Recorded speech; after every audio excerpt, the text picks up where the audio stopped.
ಈ ಬೇಸಿಗೆಗೆ ದೇಹವನ್ನು ತಂಪಾಗಿಸುವ ಇವತ್ತಿನ ಈ ವಿಡಿಯೋದಲ್ಲಿ ತೋರಿಸುವ ಸಿಹಿಯನ್ನು ಮಾಡಿ ನೋಡಿ. ದೇಹವನ್ನು ತಂಪಾಗಿಸುವುದಲ್ಲದೆ ಆರೋಗ್ಯಕ್ಕೆ ಬಹಳನೇ ಒಳ್ಳೆಯದು. ಸಕ್ಕರೆ ಬೇಡ, ಹಾಗೆ ಸ್ವಲ್ಪ ತುಪ್ಪ ಇದ್ರೂ ಇದನ್ನು ಮಾಡ್ಕೊಳ್ಬೋದು. ತಿಂತಾ ಇರಬೇಕು ಅಂತ ಅನಿಸುವ ಈ ಸಿಹಿಯನ್ನು ಹೇಗೆ ಮಾಡ್ಕೊಳ್ಳೋದು ಅಂತ ನೋಡೋಣ. ಹಲೋ ಫ್ರೆಂಡ್ಸ್, ನಮಸ್ತೆ. ಶ್ರೀ ಮ್ಯಾಜಿಕ್ ಕಿಚನ್ಗೆ ಸುಸ್ವಾಗತ. ನಾನಿಲ್ಲಿ 1 ಕಪ್ ಆಗೋಷ್ಟು ಸಬ್ಬಕ್ಕಿ ಕಾಳನ್ನು ತಗೊಂಡಿದ್ದೀನಿ.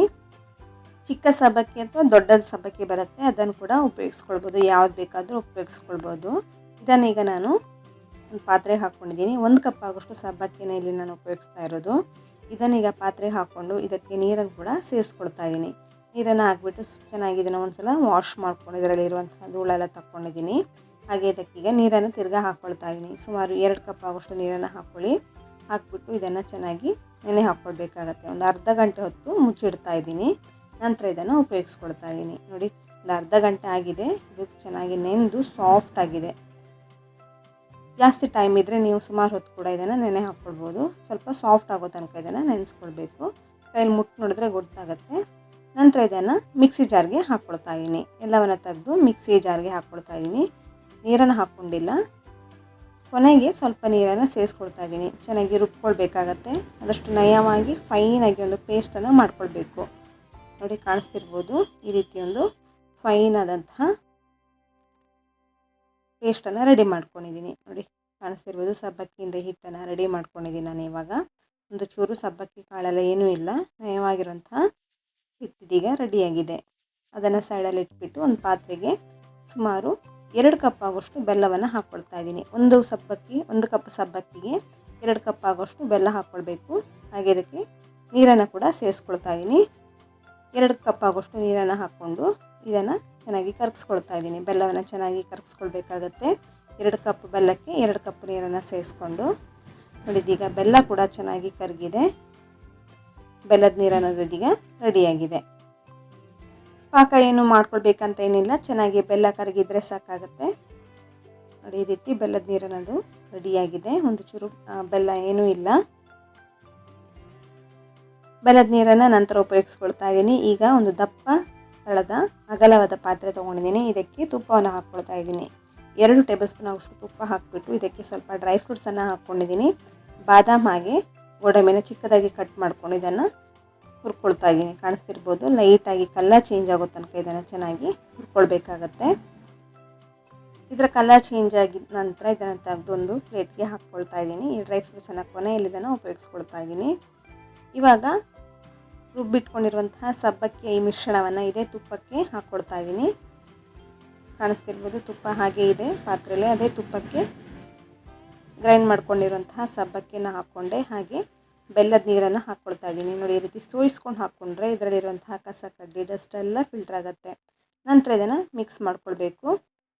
ಸೌಟಲ್ಲಿ ಮಿಕ್ಸ್ ಮಾಡ್ಕೊಳ್ಬೋದು, ಅಥವಾ ಈ ರೀತಿ ವಿಸ್ಕರ್ ಇದ್ದರೆ ಈ ರೀತಿ ಚೆನ್ನಾಗಿ ಮಿಕ್ಸ್ ಮಾಡಿಕೊಂಡ್ರೆ ಗಂಟೆಲ್ಲ ಆಗಲ್ಲ. ನೋಡಿ, ಈ ರೀತಿ ಚೆನ್ನಾಗಿ ಮಿಕ್ಸ್ ಮಾಡ್ಕೊಳ್ಳಿ. ಬೆಲ್ಲದ ನೀರು ಅನ್ನೋದು ಚೆನ್ನಾಗಿ ಮಿಕ್ಸ್ ಆಗಬೇಕು ಸಬ್ಬಕ್ಕಿ ಮಿಶ್ರಣದೊಂದಿಗೆ. ಈ ಮಿಶ್ರಣವನ್ನು ಚೆನ್ನಾಗಿ ಮಿಕ್ಸ್ ಮಾಡ್ಕೊಳ್ತಾ ಇದ್ದಾಗಿ ಗಟ್ಟಿ ಆಗ್ತಾ ಕಲರ್ ಕೂಡ ಚೇಂಜ್ ಆಗ್ತಾ ಬರುತ್ತೆ. ನೋಡಿ, ಕಾಣಿಸ್ತಿರ್ಬೋದು, ಕಲರ್ ಈಗ ಚೇಂಜ್ ಆಗ್ತಾ ಇದೆ. ಚೆನ್ನಾಗಿ ಗಟ್ಟಿಯಾಗಿ ಪಾತ್ರೆ ತಳವನ್ನು ಬಿಡೋದಕ್ಕೆ ಸ್ಟಾರ್ಟ್ ಆಗಬೇಕು. ನೋಡಿ, ಇದೀಗ ತುಂಬ ನೀರಾಗಿದೆ, ಆದರೆ ಇದು ಇನ್ನೂ ಗಟ್ಟಿಯಾಗತ್ತೆ. ಕಲರ್ ಕೂಡ ಚೇಂಜ್ ಆಗ್ತಾ ಇದೆ. ನೋಡಿ, ರೀತಿ ಮಿಕ್ಸ್ ಮಾಡ್ತಾ ಇರಬೇಕು, ಹಾಗೆ ಬಿಡಬಾರ್ದು, ಯಾಕೆಂದರೆ ಪಾತ್ರೆ ತಳವನ್ನು ಹಿಡಿಯುತ್ತೆ. ಇವಾಗ ಬೇಕಾದರೆ 1-2 ಟೇಬಲ್ ಸ್ಪೂನ್ ಆಗೋಷ್ಟು ತುಪ್ಪವನ್ನು ಹಾಕ್ಕೊಳ್ಳಿ. ನೋಡಿ, ಚೆನ್ನಾಗಿ ಇದನ್ನು ಹಾಕ್ಬಿಟ್ಟು ಮಿಕ್ಸ್ ಮಾಡ್ಕೊಳ್ಳಿ. ತುಪ್ಪವನ್ನೆಲ್ಲ ಚೆನ್ನಾಗಿ ಹೀರ್ಕೊಳ್ಳುತ್ತೆ.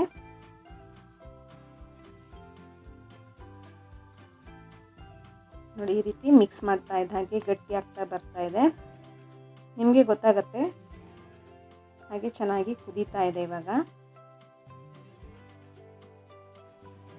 ಈ ಮಿಶ್ರಣ ಒಂದು ಪರ್ಫೆಕ್ಟಾಗಿ ರೆಡಿಯಾಗಿದೆ. ಕಾಣಿಸ್ತಿರ್ಬೋದು ಎಷ್ಟು ಪರ್ಫೆಕ್ಟಾಗಿ ಗಟ್ಟಿಯಾಗಿ ಬಂದಿದೆ ಅಂತ. ಈ ಕನ್ಸಿಸ್ಟೆನ್ಸಿ ಬಂದರೆ ಸಾಕಾಗುತ್ತೆ. ನೋಡಿ, ಈ ರೀತಿ ಕುದೀತಾ ಇದೆ ಅನ್ನುವಾಗ ಇದಕ್ಕೆ ಮೊದಲಿಗೆ ರೆಡಿ ಮಾಡ್ಕೊಂಡಿರೋಂತಹ ಡ್ರೈ ಫ್ರೂಟ್ಸನ್ನು ಈ ಹಂತದಲ್ಲಿ ಸೇರಿಸ್ಕೊಳ್ಬೋದು. ಫ್ಲೇವರ್ಗೆ ಬೇಕಾದರೆ ಏಲಕ್ಕಿ ಪೌಡ್ರನ್ನು ಕೂಡ ಹಾಕ್ಕೊಳ್ಬೋದು. ನಾನು ಹಾಕ್ಕೊಂಡಿಲ್ಲ, ನಾನು ಬರೀ ಡ್ರೈ ಫ್ರೂಟ್ಸನ್ನು ಹಾಕ್ಕೊಂಡಿದ್ದೀನಿ. ಹಾಕ್ಬಿಟ್ಟು ಚೆನ್ನಾಗಿ ಮಿಕ್ಸ್ ಮಾಡ್ಕೊಳ್ಳಿ. ಇದನ್ನು ತಣ್ಣಗಾದ ನಂತರ ತಿನ್ನೋದಕ್ಕೆ ತುಂಬ ಚೆನ್ನಾಗಿರುತ್ತೆ. ಬೇಕಾದರೆ ನೀವು ಬಿಸಿ ಬಿಸಿ ಇರುವಾಗಲೂ ಕೂಡ ತಿನ್ಬೋದು. ನೋಡಿ, ಕಾಣಿಸ್ತಿರ್ಬೋದು, ಪಾತ್ರೆ ತಳ ಅನ್ನೋದು ಕಾಣಿಸ್ತಾ ಇದೆ. ಈ ರೀತಿ ಆದರೆ ಸಾಕು. ಈ ಕನ್ಸಿಸ್ಟೆನ್ಸಿ ಬರಬೇಕಾಗತ್ತೆ. ಮೇಲಿಂದ ಎತ್ತಿ ಬಿಟ್ಟರೆ ಭಾರವಾಗಿ ಬೀಳಬೇಕು ನೋಡಿ, ಈ ರೀತಿ ಬೀಳಬೇಕು. ಈ ರೀತಿ ಇದ್ದರೆ ಪರ್ಫೆಕ್ಟ್ ಆಗಿರುವಂತಹ ಒಂದು ಸಬ್ಬಕ್ಕಿಯ ಸಿಹಿ ರೆಡಿ ಆಗುತ್ತೆ ಅಂತ. ಇದನ್ನು ಸರ್ವ್ ಮಾಡ್ಕೊಳ್ಬೋದು. ನೋಡಿ ಕಾಣಿಸ್ತಿರ್ಬೋದು, ಈ ರೀತಿ ಇರಬೇಕಾಗತ್ತೆ.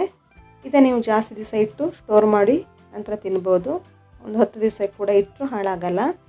ಇದನ್ನೀಗ ಸರ್ವ್ ಮಾಡ್ತಾ ಇದ್ದೀನಿ.